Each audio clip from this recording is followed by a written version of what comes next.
Buenas tardes, mi nombre es Tania Soto, residente del primer año del posgrado de Medicina Interna del Hospital Raúl León y Otero. Vamos a iniciar nuestra primera clase de nuestra materia de epidemiología. Es el primer tema y habla acerca de la introducción a la epidemiología. Para esto es de suprema importancia definir algunos términos relacionados con la epidemiología. Por ejemplo, el más relevante, a mi parecer, es definir qué es la epidemiología. Y la epidemiología es una disciplina que estudia la distribución y las causas de las infecciones, las enfermedades y otros problemas de salud, y utiliza los conocimientos obtenidos para evitarlos y frenarlos. La epidemiología es, en la acepción más común, el estudio de las epidemias. Es decir, estudia las enfermedades que afectan transitoriamente a muchas personas en un sitio determinado. Etimológicamente, su significado viene del griego epi, que significa sobre, demos, que significa pueblo, y logos, que significa ciencia, una ciencia sobre pueblos, una ciencia que estudia los pueblos. Una definición técnica es una que se propone en donde dice que el estudio es el estudio de la distribución y determinantes de las enfermedades en poblaciones humanas. Otra definición enfatiza el uso de la epidemiología y dice, es el estudio de la distribución y determinantes de los eventos relacionados con el estado de salud de las poblaciones y la aplicación de este conocimiento a la prevención y al control de los problemas de salud. Con este último enfoque nos guía acerca de cómo enfatizar o cómo mejorar la salud en las poblaciones humanas. Otro término que definiremos acá será el término de epidemia, ¿ok? Para definir epidemia lo definimos como un importante aumento de una enfermedad generalmente infecciosa, no habitual, en un territorio o grupo de población que se produce de forma inesperada y que afecta a un número de personas muy por encima del que cabría esperar en circunstancias normales.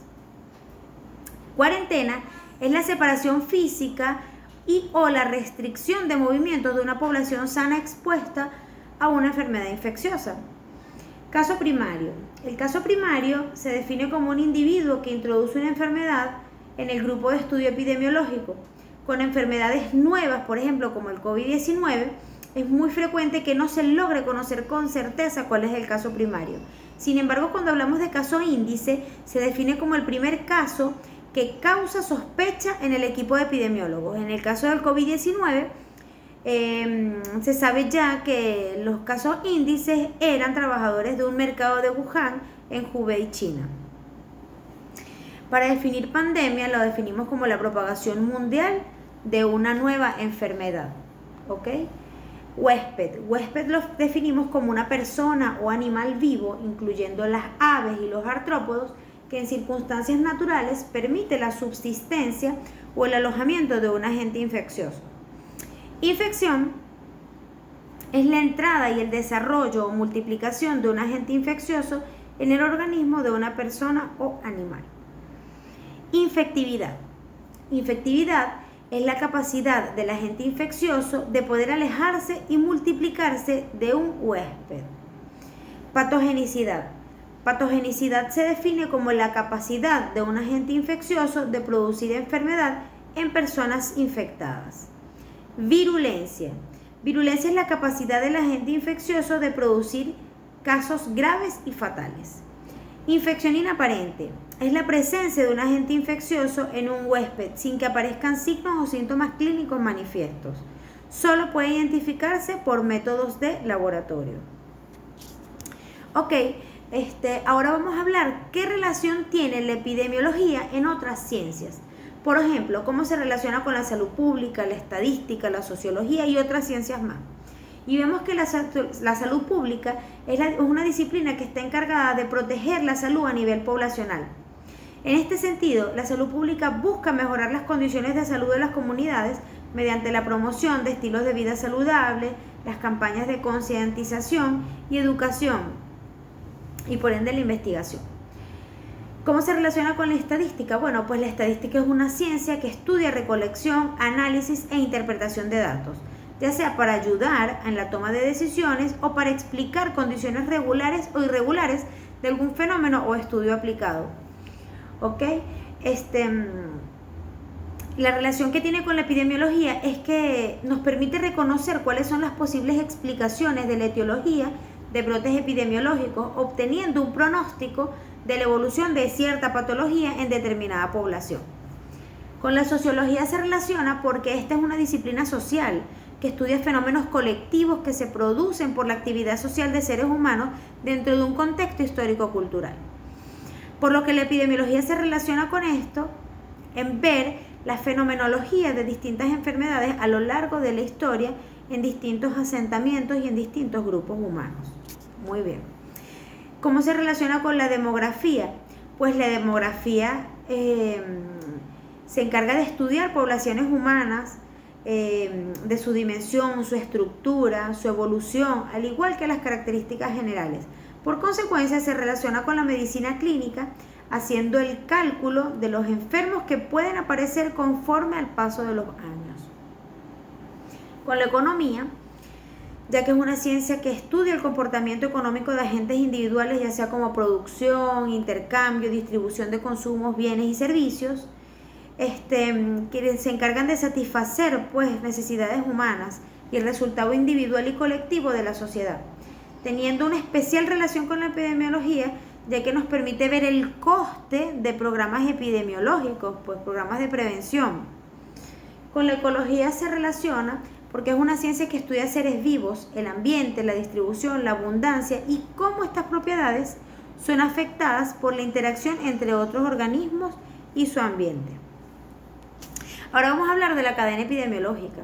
La cadena epidemiológica es un modelo en donde se permite reconocer cada uno de los eslabones que intervienen en los mecanismos en cómo se produce principalmente enfermedades infecciosas. Aquí nos permite identificar dónde podemos actuar, dónde podemos aplicar las medidas preventivas y así controlar dichas enfermedades. Esta es una ruta en donde empieza por el agente infeccioso, el reservorio, cómo sale ese agente infeccioso de un cuerpo, cómo se transmite y cómo entra a otro cuerpo, cómo sale y cómo puede entrar a otro cuerpo que sería el huésped susceptible. Esta se aplica con mayor frecuencia a enfermedades transmisibles basándose en la teoría de los procesos infecciosos. Entonces el agente causal es el primer eslabón y está presente, es un factor que está presente para la ocurrencia de una enfermedad. Por lo general es un agente que es considerado como una causa necesaria pero no suficiente para producir una enfermedad.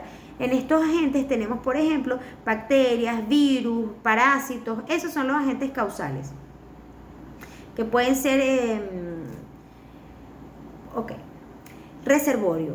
El reservorio se denomina reservorio al hábitat normal donde vive, se multiplique o crece un agente infeccioso. Normalmente los gérmenes, sean o no patógenos, habitan en un lugar y este se llama reservorio. Ahí es donde están ellos. La puerta de salida del agente es el camino que toma el agente infeccioso para salir de un huésped, que generalmente es denominado puerta de salida, ¿ok? El modo de transmisión puede ser por transmisión directa, persona a persona, o indirecta a través de fómites u otros medios de transmisión, ¿ok? Es la forma en que se transmite desde el reservorio pues hasta el huésped. La puerta de entrada en el nuevo huésped es cuando el germen entra al nuevo huésped y generalmente son los mismos mecanismos que usaron para salir del huésped infeccioso, ¿ok? Y normalmente, por ejemplo, si es una infección de vías respiratorias, pues sus vías de salida son las vías respiratorias por las gotitas de Flügger y por la misma vía respiratoria pues la puerta de entrada al otro huésped. Igual las parasitosis, donde su puerta de salida son las vías digestivas, pues la entrada también son las vías digestivas. Y la susceptibilidad del huésped, pues el huésped que no tiene la capacidad o la resistencia inmunitaria para resistir a esto y pues es contaminado. Las categorías epidemiológicas. Como ya definimos, la epidemiología estudia frecuencia, distribución y los determinantes de los eventos de salud en las poblaciones humanas. Y los principios para estudiar la distribución de estos eventos de salud se refieren al uso de 3 variables básicas, que son tiempo, lugar y persona. Aquí uno se pregunta cuándo, dónde y quiénes. Son 3 preguntas básicas en donde el epidemiólogo se hace de manera sistemática para poder organizar las características y los comportamientos de las enfermedades y otros eventos en salud en función con las dimensiones, ya sea temporal, espacial y poblacional, que nos van a orientar y nos van a enfocar, pues el enfoque epidemiológico.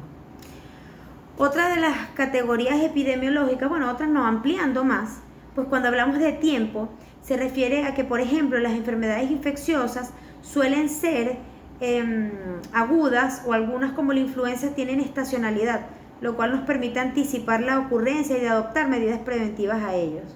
La identificación de eventos que ocurren antes o después de un incremento de la tasa de una enfermedad y nos permite identificar de esta forma los factores de riesgo. También es conveniente registrar la ocurrencia de las enfermedades a través de varios años para describir y predecir así sus ciclos, ¿ok? Cuando referimos al lugar, esta variable epidemiológica se refiere a la localización geográfica de los problemas de salud y es fundamental para conocer la extensión y la velocidad en que se disemina. La unidad geográfica puede ser, un domicilio, calle, barrio, una localidad, un distrito, puede ser hasta una jurisdicción de salud, un hospital, ¿ok? El hecho es que analizar el lugar en cuanto a sus características físicas y biológicas nos va a permitir generar hipótesis sobre los posibles factores de riesgo y de transmisión de enfermedades.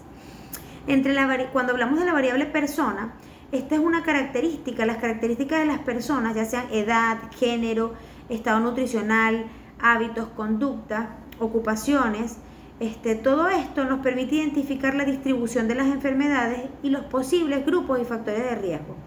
La variación de la ocurrencia de las enfermedades de acuerdo a las características de las personas pueden deberse a diferencias en el nivel de exposición de la persona a ciertos factores de riesgos o a la susceptibilidad de los mismos o una combinación de ambos.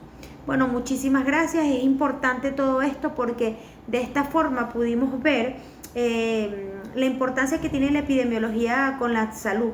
Por lo tanto, nos permite utilizar recursos en la salud, nos permite estudiar el bienestar de las personas en una comunidad determinada y nos permite sacar conclusiones, estadificar, planificar, prevenir enfermedades, que es lo más importante.